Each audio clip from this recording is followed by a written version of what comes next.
আজকে আলোচনা করব কখন সহবাস করলে সন্তান ধারণের সম্ভাবনা সবচেয়ে বেশি থাকে। প্রতি মাসে মেয়েদের সাদা স্রাবের 4 রকমের অবস্থা দেখা যায়। প্রথম প্রকারের অবস্থায় সহবাস করলে সন্তান ধারণের সম্ভাবনা খুবই ক্ষীণ থাকে। তার পরের 2 ধরনের অবস্থায় সন্তান ধারণের সম্ভাবনা একটু করে বাড়তে থাকে। চতুর্থ এক ধরনের সাদা স্রাব আছে, যেটা দেখা দেওয়ার সময় সহবাস করলে সন্তান ধারণের সম্ভাবনা থাকে সবচেয়ে বেশি, এতটা বেশি। এখন এই 4 ধরনের সাদা স্রাব কিভাবে চিনতে পারবেন সেটা ছবির মাধ্যমে বুঝিয়ে দিব। প্রথম অবস্থা হচ্ছে মাসিকের ঠিক পরে যখন কোনো সাদা স্রাব যায় না, মাসিকের রাস্তাটা খুব শুকনো শুকনো মনে হয়, তখন গর্ভধারণের সম্ভাবনা প্রায় শূন্যের কাছাকাছি, 0.3%। এর পরের অবস্থায় মাসিকের রাস্তা হালকা ভেজা মনে হয়, কিন্তু আপনি চোখে কোনো সাদা স্রাব দেখেন না বা হাতেও ধরতে পারেন না, তখন গর্ভধারণের সম্ভাবনা থাকে 1%-এর একটু বেশি, 1.3%। প্রথম এই 2 অবস্থা সবার মধ্যে দেখা যায় না, বিশেষ করে যাদের মাসিকের সাইকেল ছোট, তাদের ক্ষেত্রে এই 2 অবস্থা মাসিকের সময়েই হয়ে যেতে পারে। তৃতীয় ও চতুর্থ অবস্থা যেটা বলবো সেটা প্রায় সবার ক্ষেত্রেই দেখা যায়। তৃতীয় অবস্থায় ঘন সাদা স্রাব যায়, সেটা আঙুলের সাথে আঠালো হয়ে লেগে থাকে, কিছুটা এমন। তখন গর্ভধারণের সম্ভাবনা বেড়ে 2.5%-এর কাছে চলে আসে।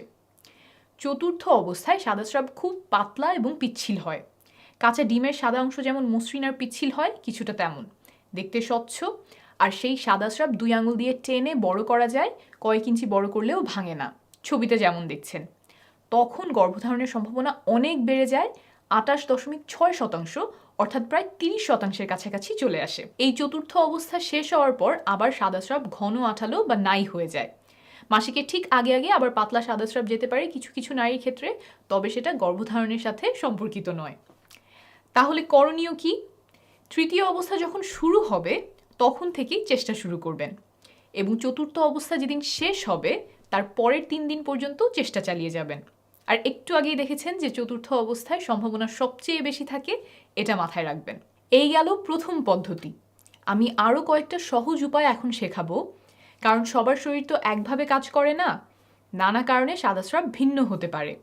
কয়েকটা পদ্ধতি যদি বুঝে নেন তাহলে একটা না একটা আপনাকে সঠিক সময় বুঝতে সাহায্য করবে। দ্বিতীয় পদ্ধতিতে চলে যাই, এটা হলো শরীরের তাপমাত্রা মাপা। মাসিকের সময়ে আর মাসিকের পর পর শরীরের তাপমাত্রা কিছুটা কম থাকে। যখন ডিম্বাশয় থেকে ডিম্বাণু বের হয়, অর্থাৎ ডিমটা ফোটে, তখন একজন নারীর শরীরের তাপমাত্রা খানিকটা বেড়ে যায়। না মাপলে এটা সাধারণত বোঝা যায় না, কারণ খুব সামান্য পরিমাণে বাড়ে, 0.2 ডিগ্রি সেলসিয়াস বা 0.4 ডিগ্রি ফারেনহাইটের মতো। আপনি যদি প্রতিদিন শরীরের তাপমাত্রা মাপতে থাকেন তাহলে কখন বেড়ে গেল সেটা আপনি ধরতে পারবেন। এই ক্ষেত্রে একটা রুল মনে রাখবেন, 6-এর পরে 3, টানা 6 দিন কম তাপমাত্রার পরে টানা 3 দিন বেশি তাপমাত্রা থাকতে হবে।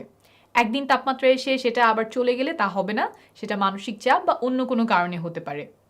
এই যে টানা বেশি তাপমাত্রা শুরু হলো, এটা শুরু হওয়ার তৃতীয় দিন পর্যন্ত ফার্টাইল উইন্ডো থাকে। এই বেশি তাপমাত্রা যত দিনই থাক, ধরে নেবেন 3 দিন পরে ফার্টাইল উইন্ডো শেষ। কিছু নিয়ম মেনে তাপমাত্রা মাপতে হবে, যখন তখন মাপলে হবে না। কখন মাপবেন? ঘুম থেকে ওঠার পরে কোনো কিছু করার আগে বিছানায় থাকা অবস্থাতেই তাপমাত্রা মাপবেন। প্রতিদিন একই সময় মাপতে চেষ্টা করবেন, অর্থাৎ নিয়মিত একই সময় ঘুম থেকে ওঠার অভ্যাস করতে হবে।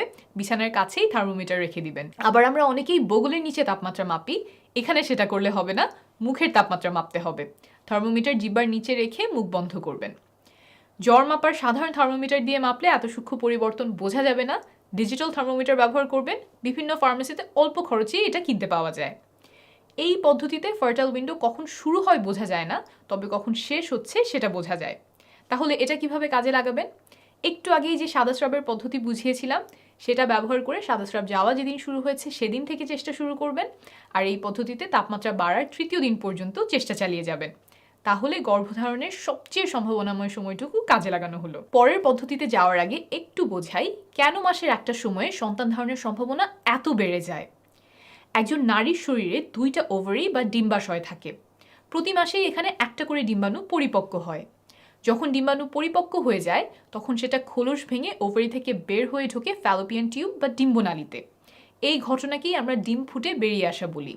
যে ডিম্বাণুটা বের হয়ে আসলো এটা এখন সন্তান ধারণে সক্ষম। ফ্যালোপিয়ান টিউব বা ডিম্বনালীতে যদি পুরুষের শুক্রাণু আগে থেকেই এসে বসে থাকে তাহলে সেটা ডিম্বাণুর সাথে মিলিত হয়, আর ডিম্বাণু এবং শুক্রাণুর মিলন হলেই কেবল তা গর্ভধারণে সক্ষম। যদি শুক্রাণু মিলিত না হয়, ডিম্বাণু একা একা জরায়ুতে এসে পৌঁছায়, তাহলে তার কয়েকদিন পরে জরায়ু তার গায়ের মোটা প্রলেপ ঝেড়ে ফেলে, সেখান থেকে রক্তক্ষরণ হয়। এই ঘটনাকেই আমরা বাইরে থেকে মাসে মাসে ঋতুস্রাব বা মাসিক হিসেবে দেখে থাকি। এটাই সাধারণভাবে ঘটে, এর বাইরেও কিছু ব্যাপার আছে, তবে এখনকার আলোচনার জন্য সেটা বোঝার প্রয়োজন নেই। এখন খেয়াল করেন, নারীর দেহে পুরুষের শুক্রাণু সাধারণত 3 দিন বাঁচে, কিছু ক্ষেত্রে 7 দিন পর্যন্ত বাঁচতে পারে, কিন্তু একটা পরিপক্ক ডিম্বাণু থাকে সর্বোচ্চ 24 ঘন্টা। তার মানে ডিম্বাণু খুব অল্প সময়ের জন্য থাকে। তাই ডিম্বাণু যে কয়েক ঘন্টা আছে, এই সময়টা আমাদেরকে ব্যবহার করতে হবে, না হলে গর্ভধারণ হবে না। যেহেতু পুরুষের শুক্রাণু নারী দেহে কয়েকদিন বেঁচে থাকতে পারে, তাই শুক্রাণুকে আগে আগে গিয়ে বসে থাকতে হবে ডিম্বাণুর জন্য, যাতে ডিম্বাণু বের হলেই শুক্রাণু গিয়ে তার সাথে মিলিত হতে পারে। অর্থাৎ ডিম্বাণু বের হওয়ার আগের কয়েকদিন যদি সহবাস করা হয়, তাহলে শুক্রাণু ঠিক সময়ে ঠিক জায়গায় থাকার সম্ভাবনা বাড়ে। আর এই কয়েকটা দিনকেই বলে ফার্টাইল উইন্ডো। এটাই আমরা বিভিন্ন হিসেবের মাধ্যমে ধরার চেষ্টা করছি। এখন আবারও চলে যাই ফার্টাইল উইন্ডো চেনার পদ্ধতিতে। এখন খুব সহজ একটা উপায় বলবো, তবে এটা তুলনামূলকভাবে একটু কম নির্ভরযোগ্য। এই পদ্ধতি ব্যবহার করবেন যদি আপনার মাসিক নিয়মিত হয়। একদম কাটায় কাটায় 1 মাস পরপর মাসিক হতে হবে এমন না। যদি 26 থেকে 32 দিন পরপর মাসিক হয়, তাহলে এই পদ্ধতি ব্যবহার করতে পারবেন। এই পদ্ধতি অনুযায়ী মাসিক শুরু হওয়ার পর 8 নম্বর দিন থেকে 19 নম্বর দিন পর্যন্ত আপনার ফার্টাইল উইন্ডো।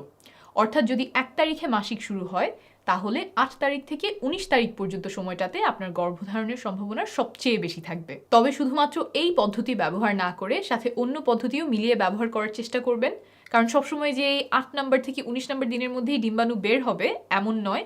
এই জন্যই অন্য পদ্ধতিগুলিও বুঝিয়েছি। এখন চলে আসি 4 নম্বর পদ্ধতিতে। এটা একটু কষ্ট করে হিসেব করতে হবে, তবে ভালো কাজ করে। পদ্ধতিটা হলো ক্যালেন্ডারে তারিখ হিসাব রাখা। প্রথম যেদিন মাসিক শুরু হয় সেই তারিখটা ক্যালেন্ডারে দাগ দিয়ে রাখবেন। মাসিক কবে শেষ হলো সেটা দাগানোর প্রয়োজন নাই। এরপরে আবার যেদিন মাসিক শুরু হবে ক্যালেন্ডারে সেই তারিখটা দাগ দিবেন। এই দুইটা তারিখের মধ্যে যত দিনের পার্থক্য, সেটাই আপনার মাসিকের সাইকেলের দৈর্ঘ্য। ধরেন আপনার মাসিক শুরু হলো 1 তারিখ, তারপর আবার মাসিক হলো সেই মাসেরই 29 তারিখ। তাহলে 1 তারিখ থেকে সাইকেল শুরু হয়েছে, 28 তারিখে শেষ, 29-এ আবার নতুন সাইকেল শুরু।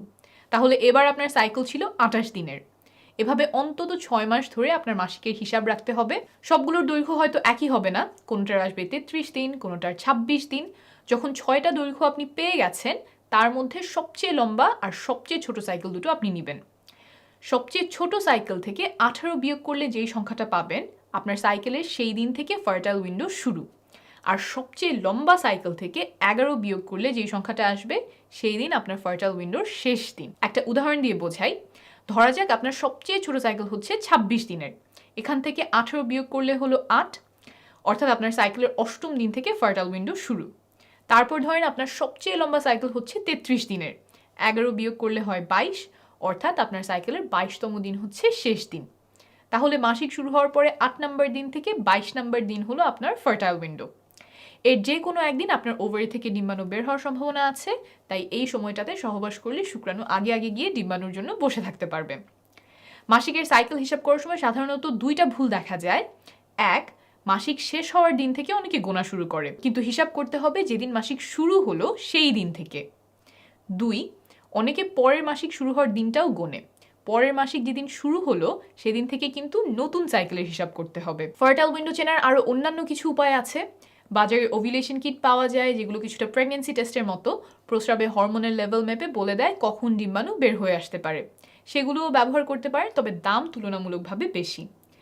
মোবাইল ফোনে কিছু অ্যাপ পাওয়া যায়, যেমন ক্লু, গ্লো ইত্যাদি। মাসিকের তারিখ বসালে তারা ফার্টাইল উইন্ডো হিসাব করে দেয়, তবে এই সবগুলো অ্যাপই নির্ভরযোগ্য না।